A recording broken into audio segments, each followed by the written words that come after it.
Before we talk about why we should build wealth as Muslims, we have to break two misconceptions.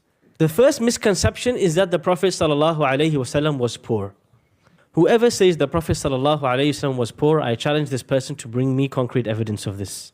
The Prophet ﷺ was a nobleman from a noble family, and he was wealthy, but he lived a simple life.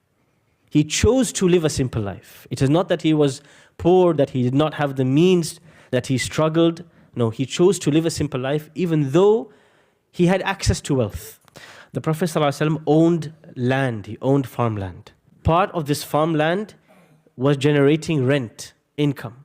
Part of this farmland, he had given it as a waqf to generate income fi sabilillah, for the sake of Allah subhanahu wa ta'ala. The Prophet ﷺ made investments. The Prophet ﷺ bought and sold, he traded. He entered into a mudaraba, a partnership agreement with Khadija radiallahu anha before Islam. He learned to trade under the mentorship of his uncle Abu Talib. So this is somebody who's an experienced trader who travels to Syria in those days, to the Levant, to trade.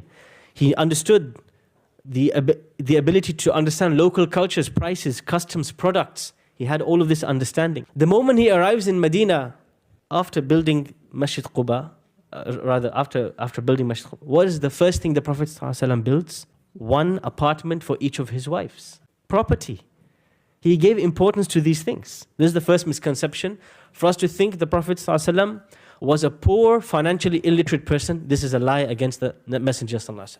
The second misconception, which is a really important one, which is very popular, which we have to destroy, is that poverty is piety. If somebody is poor, that means, mashallah, this person is righteous, going to Jannah. This is not the case. The Prophet ﷺ, he informs us that wealth is a test, absolutely.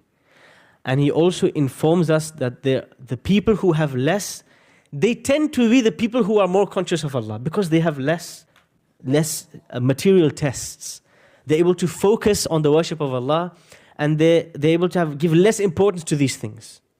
That doesn't mean that if you take an average person who's poor, an average person who's rich, the poor person is 100% more righteous, not necessarily. From the 10 people promised paradise, 8 or 9 of the 10 people promised paradise were business people, were traders, well-known traders, who were wealthy.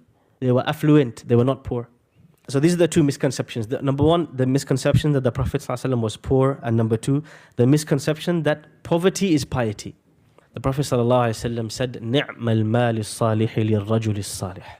How amazing it is for wealth to be given to a righteous person. It's a virtue. It's not a naqs. It's not a deficiency. It's a virtue. It is virtuous and recommended and rewardable for you to be wealthy, but you got to go into it with the right intention.